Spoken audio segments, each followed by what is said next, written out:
हाँ बोला मशीन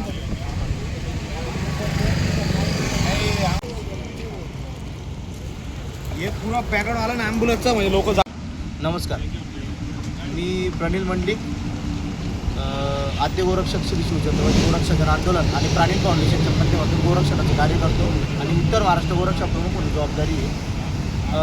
गुप्त माहितीदाराद्वारे आम्हाला आज पहाटे 3 वाजेच्या सुमारास माहिती मिळाली की मध्य प्रदेशातून ॲम्ब्युलन्समध्ये गायींना कोंबून धुळ्याला बकरीचा कत्तलीच्या उद्देशाने घेऊन जाणार आहे.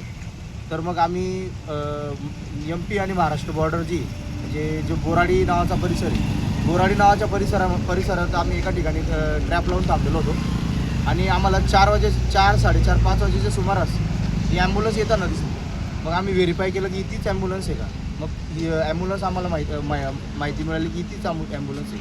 मग आम्ही जवळजवळ शिरपूरपासून गाडीचा पाठलाग केला आणि शिरपूरपासून गाडीचा पाठलाग करत त्यानंतर आमचे सरवड फाटा जो आहे सोनगीर गावापासून काही अंतरावर टोलनाक्याच्या पुढे, सोनगीर टोलनाक्याच्या पुढे त्या ठिकाणी आम्ही ट्रॅप लावला आणि सोनगीर पोलीस स्टेशनच्या मदतीने आमचे जे सोनगीर पोलीस स्टेशनचे तुषार देवरे साहेब आहे त्यांच्या मदतीने, त्यांच्या आदेशाने गाडी थांबवल्यानंतर गाडी आम्ही ज्यावेळेस चेक केल्यानंतर त्यामध्ये हा दुर्दैवी प्रकार समोर आलेला आहे की त्या गाडीमध्ये गायींना अतिशय क्रूरपणे कोंबलेलं होतं आणि कत्तलीसाठी गायींची वाहतूक सुरू होती. या चॅनलच्या माध्यमातून, आपल्या चॅनलच्या माध्यमातून आम्ही माननीय देवेंद्र फडणवीस साहेबांना विनंती करू इच्छितो की आपण गोमातेला राज्यमातेचा दर्जा दिलेला आहे, परंतु तो दर्जा दिला गेल्यानंतर गायीची खरंच त्या पद्धतीने गायीला वागणूक मिळते का.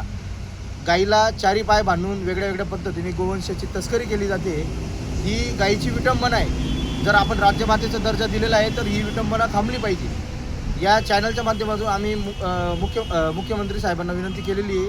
त्याचप्रमाणे आम्ही धुळ्याचे जे माननीय नवनियुक्त SP विशाल आनंद सर, तर सरांना देखील आमची विनंती आहे की धुळे जिल्हा हा गो तस्करीचा सर्वात मोठं केंद्र बनलेला आहे. गोरक्षक जीवाचं रान करून या लोकांना थांबवतात, पोलिसांच्या मदतीने थांबवतात, कधी गोरक्षक स्वतः देखील यांना थांबवण्याचा प्रयत्न करतात. आणि ह्या लोकांनी चॅलेंज केलेलं आहे की आम्ही पोलीस प्रशासनाला खिशात ठेवतो आणि कोणी गोरक्षक जर आडवा आला तर आम्ही त्याला उडवण्याची धमक ठेवतो. अशा प्रकारचे हे सराईत लोक, या सराईत लोकांचा बंदोबस्त झाला पाहिजे. आणि सर्वात महत्त्वाची गोष्ट, ही जी ॲम्ब्युलन्स पकडली गेली आहे ही जनसेवेसाठी किंवा रुग्णसेवेसाठी ही या ॲम्ब्युलन्सचा वापर केला जातो. ॲम्ब्युलन्स आणि त्याच ॲम्ब्युलन्समध्ये गायींची निर्दयीपणे गायींची कत्तलीच्या उद्देशाने वाहतूक होत असेल तर हा धुळे जिल्ह्यासाठी नव्हे तर हा संपूर्ण महाराष्ट्रासाठी दुर्दैवाचा विषय आहे. तर आपण या विषयासाठी काहीतरी उपाययोजना कराव्या, नाहीतर हा प्रकार थांबणार नाही. कारण या धंद्यात जेवढे पण लोक आहेत ते सगळे सराईत गुन्हेगार आहे. ते कुठल्याही प्रकारे थांबण्याचं नाव घेत नाही. धुळे शहरामध्ये रोज गोवंश तस्करीच्या घटना समोर येत आहे. अनेकदा सोनगीर पोलीस स्टेशनचे आमचे PI साहेब तुषार देवरे साहेबांनी कमीत कमी आत्तापर्यंत 20-30 रेड केल्या. त्यानंतर प्रत्येक पोलीस स्टेशनला रेड चालू आहे, गोरक्षक पथकच्या माध्यमातून रेड चालू आहे, परंतु तरीसुद्धा हे लोक थांबण्याचं नाव घेत नाही.